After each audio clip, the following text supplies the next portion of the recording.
Good evening. Tonight's headlines: a 60-year-old security guard is charged with rape. 3 individuals are charged with simple larceny. A taxi driver is arrested and charged with simple larceny. A man is remanded for fatally stabbing his wife in East Bank Essequibo. Tragically, a security officer is fatally shot during a supermarket invasion. The Ministry of Education and Guyana Teachers Union meet to continue the collective bargaining process. 8 are forced to jump overboard as an Orala River Ambulance is engulfed in flames. Gunmen open fire in a brazen attack on Mandela Avenue. Stay tuned for more updates on these stories. 60-year-old security guard charged with rape. Michael Adams, commonly known as a Tragically, a 60-year-old security guard residing at Lot 28 Gedverwagting Housing Scheme, East Coast Demerara, was arrested on March 7, 2024, and subsequently charged with the offense of rape under Section 3(3) of the Sexual Offences Act, Chapter 803. Adams appeared before Magistrate R. Liverpool at Sparendam Magistrates Court No. 1, where the charge was formally presented to him. He was not required to enter a plea and was remanded to prison pending further legal proceedings. The court has scheduled the matter for statements on March 28, 2024. The Guyana police force remains committed to upholding justice and ensuring the safety and security of all citizens. Investigations into this matter are ongoing, and the force urges anyone with relevant information to come forward and assist with the investigation.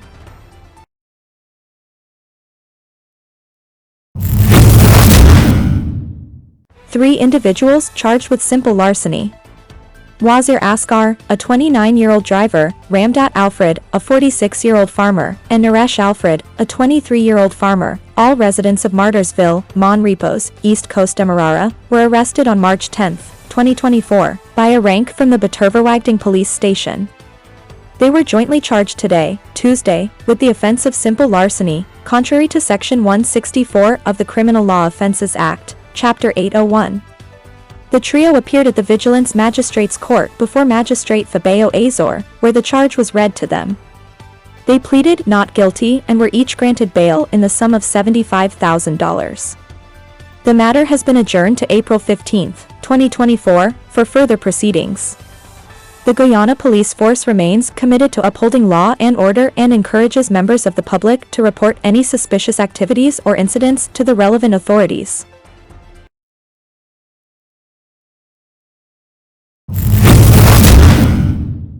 Taxi driver arrested and charged with simple larceny. Joseph Gunman, known as a Bird, a 21-year-old taxi driver residing at 8th Street Success, East Coast Demerara, was arrested on March 6, 2024, and subsequently charged on March 8, 2024, with the offense of simple larceny, contrary to Section 164 of the Criminal Law Offences Act, Chapter 801. Gunman stands accused of committing the act on Gancham Lalji during the night of February 25, 2024, when he allegedly stole a pair of rearview mirrors valued at $70,000 and a crown grille valued at $55,000 at Chateau Margaux Railway Embankment, East Coast Demerara. Appearing at the Sparendam Magistrate Court No. 1 before Magistrate Liverpool, Gunman pleaded guilty to the charge and agreed to compensate the victim with a sum of $125,000. He was placed on self-bail. The Guyana police force remains steadfast in its commitment to upholding the law and ensuring justice for all citizens.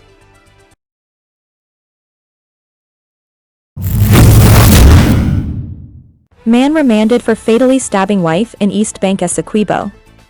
Melroy La Rose, a 24-year-old resident of Poricov Backdam, East Bank Essequibo, EB, appeared before Magistrate Zamila Alici Paul at the Leonora Magistrates Court on Friday.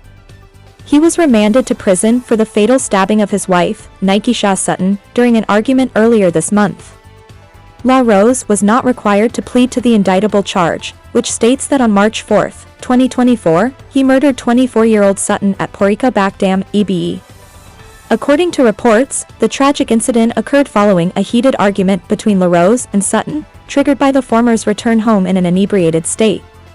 Despite efforts by Sutton's sister to intervene, the situation escalated into a physical altercation between the couple.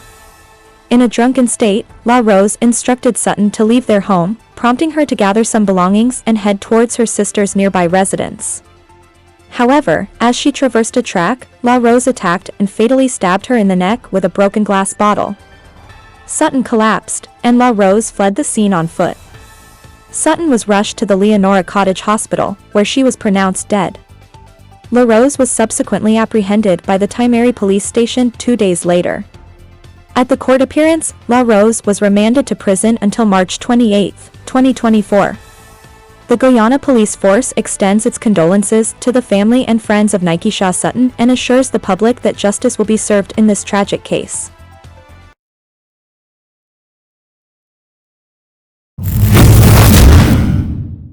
Fatal shooting of security officer during supermarket invasion.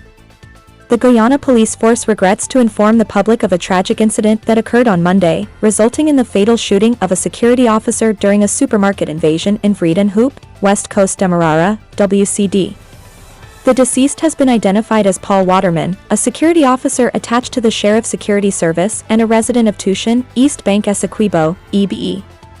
According to preliminary reports, the incident took place at approximately 15:00h on Monday at People's Supermarket, located at Lot F New Road, Brazen. 3 armed men, 2 of whom brandished handguns, entered the establishment and held Waterman, along with the proprietor, Ping Xian Lin, and his wife, Li Yeno Hen, at gunpoint. During the armed robbery, a scuffle ensued between Waterman and one of the suspects, resulting in the discharge of a firearm that fatally wounded Waterman. He was subsequently relieved of his firearm and cell phone by the perpetrators. The suspects fled the scene with an undisclosed amount of cash, phone cards, a cell phone, and other items, escaping through Evergreen Street towards Best Village. Waterman was rushed to the West Demerara Regional Hospital, where he was pronounced dead on arrival. The Guyana police force swiftly responded to the incident, with the scene being visited by Regional Division 3 Commander, Assistant Commissioner Mahendra Sinarine, and other senior officers. Investigations into the matter are ongoing, with 1.32 spent shell recovered from the scene. The Guyana police force extends its deepest condolences to the family, friends, and colleagues of Paul Waterman during this difficult time. Every effort is being made to bring the perpetrators to justice, and anyone with information relevant to this case is urged to come forward and assist the authorities.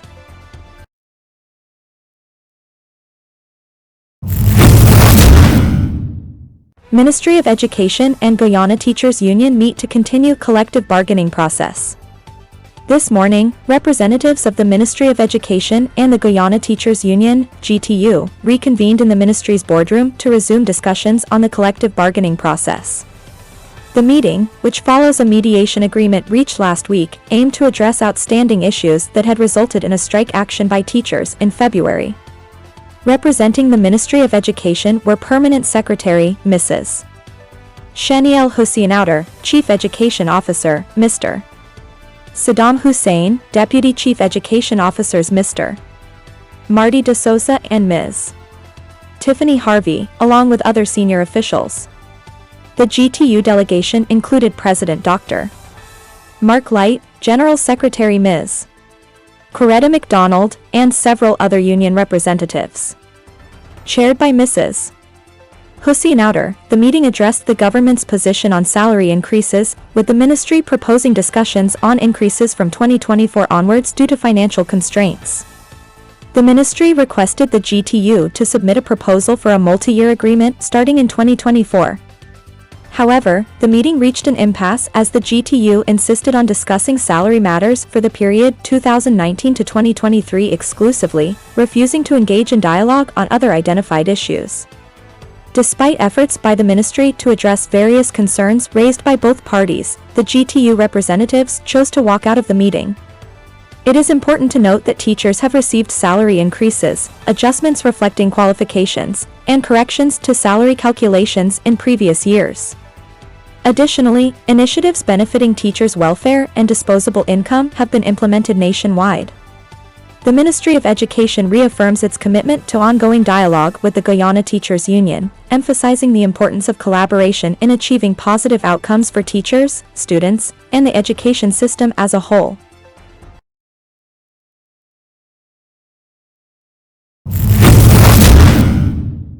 Eight forced to jump overboard as Orala River Ambulance is engulfed in flames. In a tragic incident on Monday afternoon, the Orala River Ambulance, serving the Quarantine River, was engulfed in flames not far from the Orala community in Burbus. The ambulance was returning from Riverton after transporting a patient to the Skeldon Hospital, with 8 persons on board. The incident resulted in serious injuries to one passenger, Gavin France, a part-time worker at the Orala Health Center, who suffered second-degree burns to his right chest, hand, and face. Other passengers sustained minor injuries. According to reports, the captain of the ambulance, Roderick Herman, observed sparks emanating from the water pump area while traveling south in the Quarantine River. The fire quickly spread, gutting the upper portion of the water ambulance. Borland Morris, another health worker on board, described the harrowing experience, mentioning engine troubles preceding the explosion. Despite efforts to contain the blaze using the onboard fire extinguisher, it reignited, forcing some passengers to jump into the water before being rescued by another boat.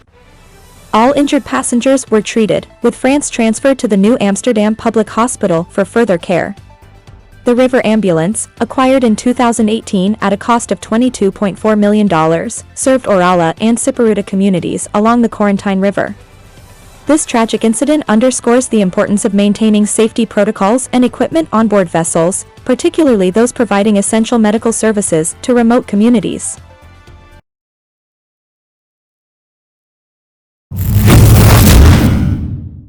Gunmen opened fire in Brazen attack on Mandela Avenue. In a brazen attack on Monday evening, a gang armed with AK-47 assault rifles targeted Osefo Grundle, also known as a curl-up, and 3 of his friends while they were on Mandela Avenue and Princess Street. The assailants, traveling in a silver-gray motor car, approached from a northern direction on Mandela Avenue before turning west into Princess Street and stopping near Grundle and his companions. Exiting the vehicle, the gunman opened fire on Grundle and his group, prompting them to flee to safety. Fortunately, none of them were injured in the hail of bullets. The assailants quickly fled the scene, heading north on Mandela Avenue. However, Grundle's vehicle bore the brunt of the attack, sustaining multiple bullet holes. Upon investigation, authorities discovered 27 spent shells at the scene, including 10 7.62 by 39 spent shells commonly associated with AK-47 rifles.